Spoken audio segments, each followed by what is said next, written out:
Hey guys, what's up? We are at this stage of the tutorial where we're going to adjust the settings. So adjusting the settings is an important first step because it allows you to determine what your site does and how it does it. So if you were stuck on that other site to get to the dashboard, you just, as I said in the previous tutorial, hit this little weird icon and go view dashboard, and that'll get you to here. And then the next stage in the process is to go to the design tab and then hit this little gear icon here next to design.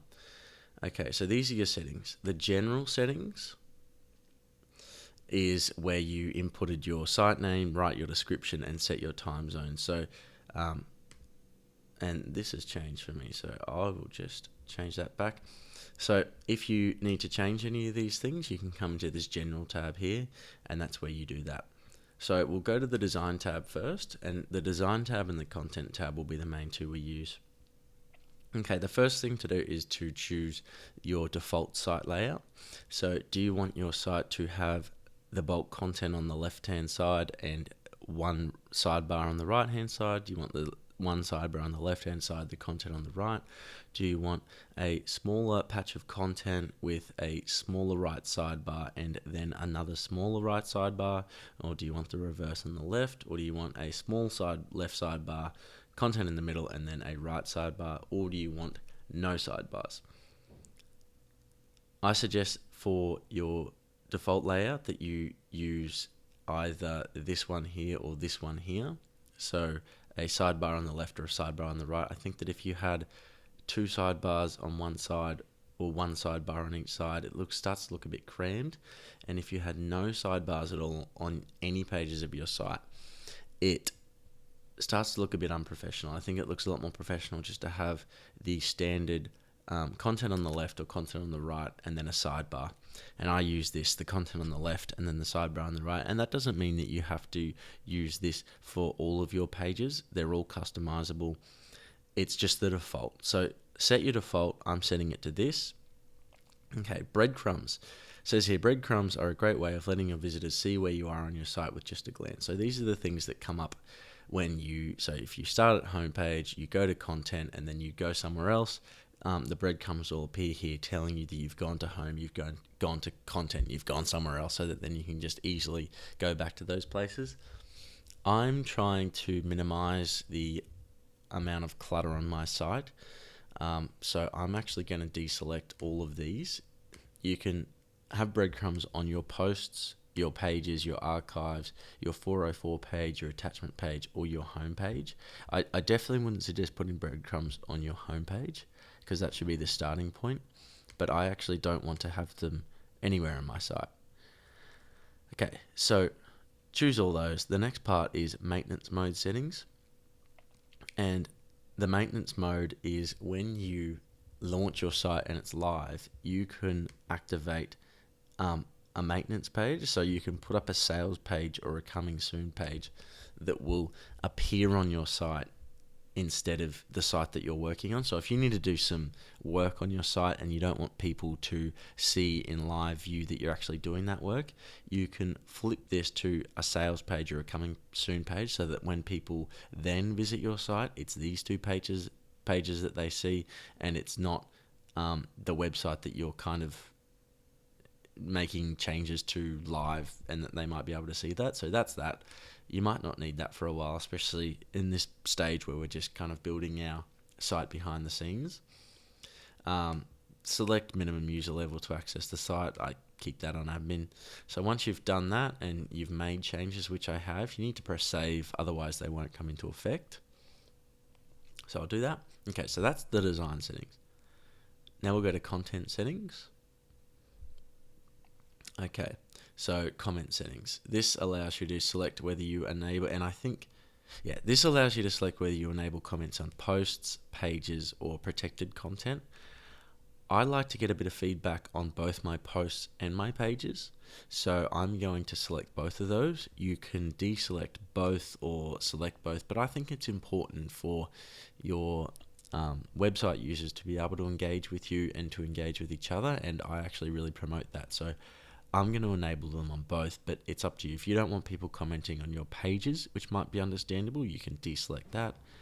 You probably want them being able to comment on your posts. I think, people like to read a post and potentially make a comment. So, but that's up to you. Leave this content archives thing for the moment. I don't think it's as important when you're first starting to customize your content archives or your content optimization. The homepage SEO, I've been assured, is set by Rainmaker. If you know how to customize it, or you want to figure out how to customize it, go ahead. But I shot them an email through and said, is there a way to customize this, and how should I go about it? And they said it's set by them, so it's got all these funny characters, so I just leave it. If you know how to do it, or you want to figure out how to do it, then by all means go ahead, but I just leave it. Okay, so this is where you integrate with your email marketing software. So at the start of the tutorials, I invited you to sign up to MailChimp or Aweber. Another one that Rainmaker uses is Infusionsoft. As I said, I use MailChimp, and it is really... So I've set up my MailChimp account information. It's really easy. I'll remove this to show you. So all you do is press set up MailChimp, and it'll take you to your account to log in, and you just press login, and it does it automatically. So, it's really, really quick, really easy.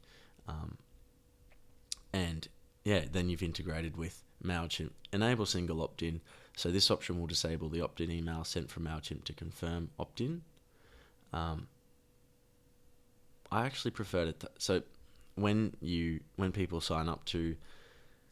input their data to your form, MailChimp will send them an email to confirm their opt-in. You can either press or you don't. Actually, I'm gonna leave it, and I think it's probably best to just leave it and let them do what they do.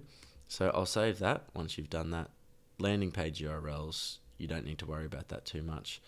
If selected, landing pages will have URLs off the site route. So, the real one will be www.dirtroadhacker/coming soon or whatever.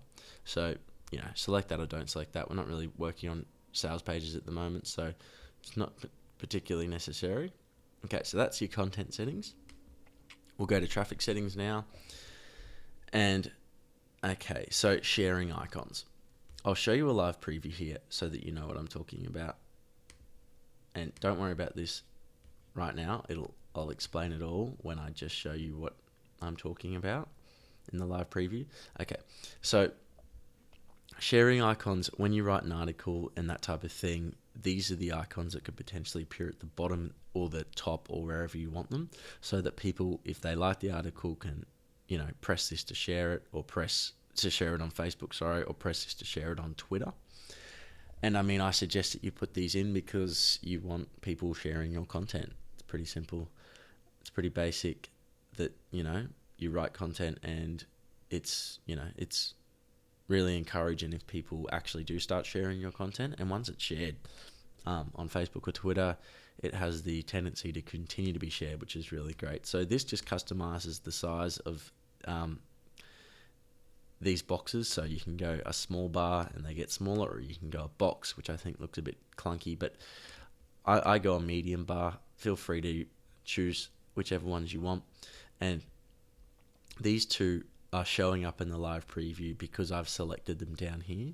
So if you want to add Google+, you can add Google+. If you want to add Pinterest, you can add Pinterest. They're not going to show up in the live preview at the moment because I haven't saved them, and they don't need to show up in the live preview, but I'll just show you what so there you go. There's all of them there. I am just going to use Facebook and Twitter, but if you want to use all of them, you can. And you just need to add in where it asks you your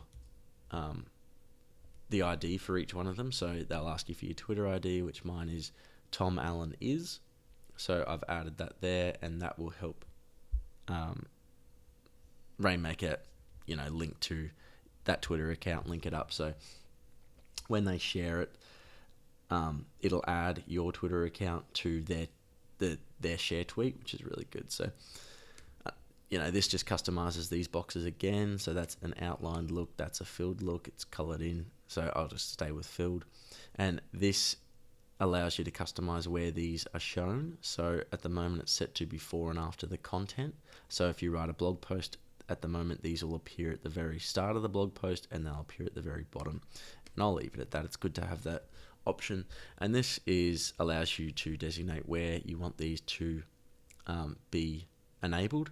So I just prefer it on the post, although I suppose it might not be a bad thing to have it on the page, but I think you want your pages to be kind of static, and I mean, you might want them to be shared, but I'll just leave mine on the post. But you can select all of these, and then these icons will appear on each one that you create. So we've been through this. Select or deselect. Okay, printing. So there is this ugly printing icon that appears on the pages that you create. It must allow people to print the pages, I assume, and it looks really ugly. So to get rid of it, you click this. So checking that will make sure that that disgusting printing icon doesn't appear anywhere on your site. And you may want it to be there. It doesn't look very good. I don't like it at all. And so, yeah, click that and get rid of it. Affiliate pages we won't worry about yet. That's all a bit confusing. So just go ahead and save what you've customized there. So that's traffic. Okay, conversion, I'll just make sure that there is nothing that we need to customize here. Members, features, tax gateways, currency. No, there's nothing that you'll need to customize there at this stage. So we'll go to results. Okay, so this is where you can authenticate with Google Analytics. It's the same integration process as it is for like MailChimp and Aweather. You just press this button, and fortunately you should have signed up with Google Analytics at the very start of this tutorial. So you just press press this button, and then you log into your Google Analytics page, and it asks you whether it can you give it access for Rainmaker and Analytics to combine into one big superpower. And once you do that, it will come back here and you're all authenticated. So do that first, so that then you're tracking, all of the people that come to your website, what they're doing from the very get-go. It's really easy to do. Podcast we won't worry about yet, because we aren't yet putting together a podcast. So those are the settings that you should customize, and make sure you do that first, because as I said, once they're done, it just customizes the whole site and everything about it. So get all that done first, and then we'll move on to the next stage of the tutorial.